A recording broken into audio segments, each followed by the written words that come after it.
E aí, pessoal? Bem-vindos à nossa análise de hoje. Vamos mergulhar de cabeça numa ideia que é, no mínimo, provocativa e talvez até um pouquinho desconfortável no início. Já pararam para pensar se a nossa abordagem moderna mais celebrada para estudar o comportamento humano estiver simplesmente de cabeça para baixo? Pois é, o material fascinante que vamos desconstruir hoje foca na assimetria informacional entre adicção e abstinência. É uma imersão profunda que questiona exatamente onde a ciência tem focado os holofotes nas últimas décadas. E, mais importante ainda, as áreas gigantescas que ela largou totalmente no escuro. Bom, então vamos lá, vamos direto ao ponto. O viés de sobrevivência. Para a gente entender o tamanho dessa falha no pensamento moderno, precisamos fazer uma rápida viagem no tempo. Imaginem a cena. Segunda Guerra Mundial. Os aliados estavam com um problema estratégico imenso com seus aviões bombardeiros. A lógica militar para proteger essas máquinas parecia impecável, puramente baseada em dados visíveis. Os engenheiros seguiam 3 passos que faziam todo o sentido do mundo na época. Primeiro, eles olhavam bem de perto os aviões que voltavam das missões de combate procurando por marcas de bala. Segundo, eles reforçavam exatamente essas áreas danificadas, que geralmente eram as asas e o meio da fuselagem, com uma blindagem de metal super pesada. E aí vinha o terceiro passo, que virou a grande frustração. Eles ficavam se perguntando por que os aviões continuavam caindo do céu, mesmo com todo aquele reforço.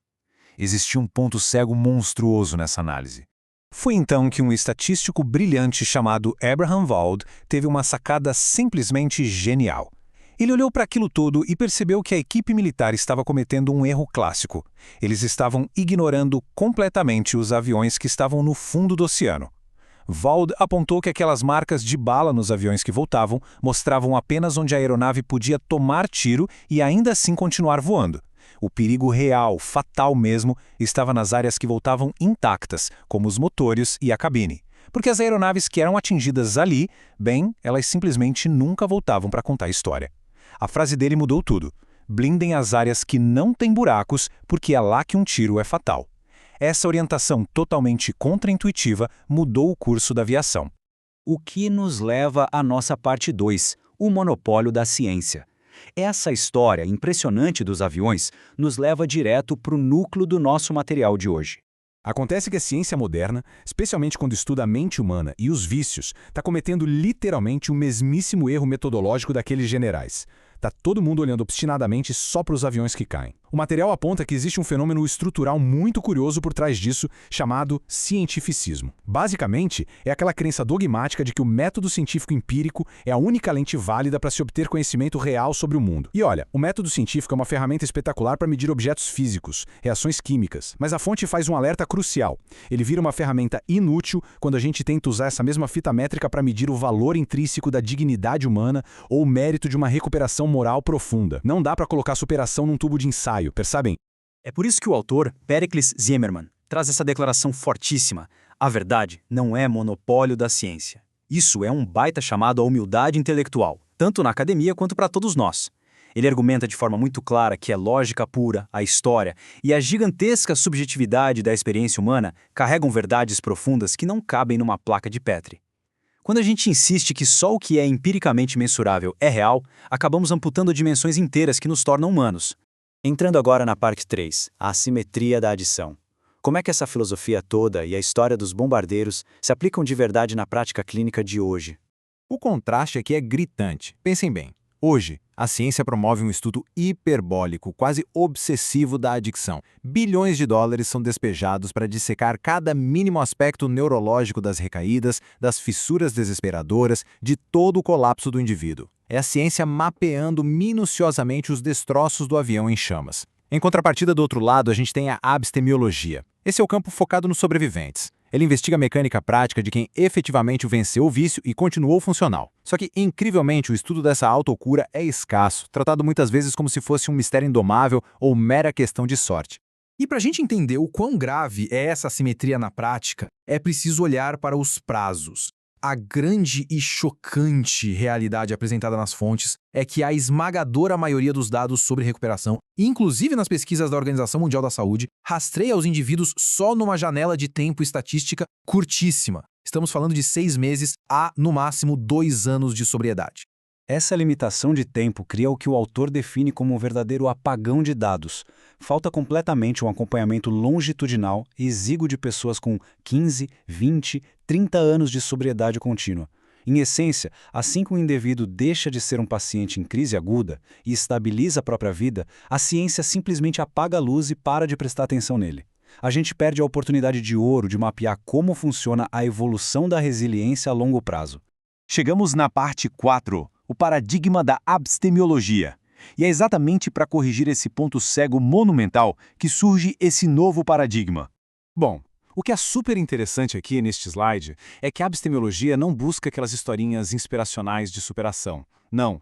A ideia é instituir um estudo rigoroso, estruturado e muito técnico sobre as engrenagens da recuperação. É investigar a fundo como o piloto conseguiu pousar a aeronave quebrada no meio da tempestade. Para isso, ela traz termos cirúrgicos para descrever essa blindagem dos sobreviventes. Coisas como sobriedade consciente, sobriedade crítica, comorbidade ampliada e os abstêmios de longo prazo. Não é acaso. É um conjunto altamente sofisticado de estratégias que essas pessoas construíram.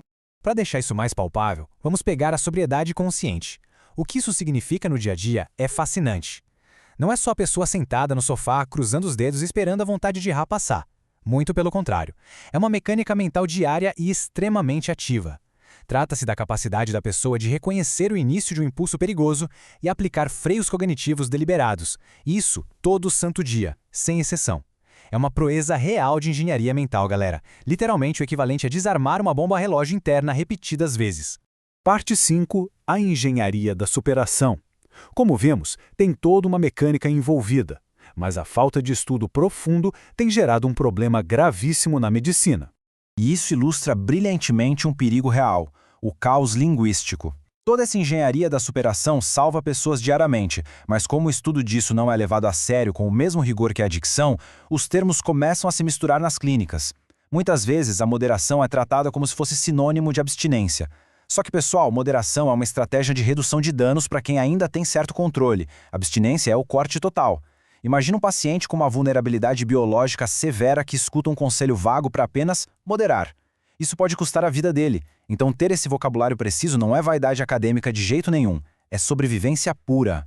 Outra subversão genial que o material apresenta é sobre o conceito de comorbidade. Em um contexto médico normal, comorbidade é algo péssimo, né? São duas doenças coexistindo e piorando a vida do paciente. Mas, na visão da abstemiologia, existe a comorbidade ampliada. Isso descreve quando a pessoa desenvolve mecanismos paralelos superpotentes, tipo um hiperfoco no esporte novo ou a adoção de uma filosofia de vida inquebrável. Isso passa a atuar como uma segunda camada de blindagem mental. O que antes era uma característica de doença, agora é redirecionado para formar uma armadura pesada contra o estresse crônico e as crises do mundo. O que nos encaminha para a reta final, a parte 6, a ciência do futuro. O material traz agora uma conclusão supervisionária de para onde a ciência do comportamento tem que ir. A distinção de tempo que o autor faz é impressionante. Ele aponta para a tradição, que é basicamente a ciência do passado, totalmente presa ao diagnóstico da doença, do erro e da queda. É a fixação eterna nos aviões derrubados. Do outro lado, a gente tem a revelação, que é a ciência do futuro. A missão dela é mapear a engenharia da autocura e do florescimento do ser humano depois do trauma, seja lá qual for esse trauma. Estudar a abstemiologia é pavimentar o caminho não só para fechar a ferida, mas para entender a excelência e o que nos sustenta a longo prazo. E isso deixa uma provocação gigantesca para encerrar a nossa análise. E algo que serve para qualquer campo da nossa vida, muito além do estudo dos vícios. Pensem comigo, ao focar absolutamente toda a nossa atenção, os nossos recursos em diagnosticar a falha, a doença e a queda. Até que ponto a humanidade está atrasando a sua própria evolução? A gente dedica um tempo infinito para tentar entender o porquê fracassamos, mas raramente usamos o mesmo microscópio cirúrgico para investigar o sucesso a longo prazo e a resistência humana. O verdadeiro conhecimento está na blindagem dos que sobrevivem. Fica aí o convite para a gente mudar a lente e começar a dissecar com muito rigor o que realmente nos mantém de pé. Um excelente dia para todos e até a nossa próxima análise.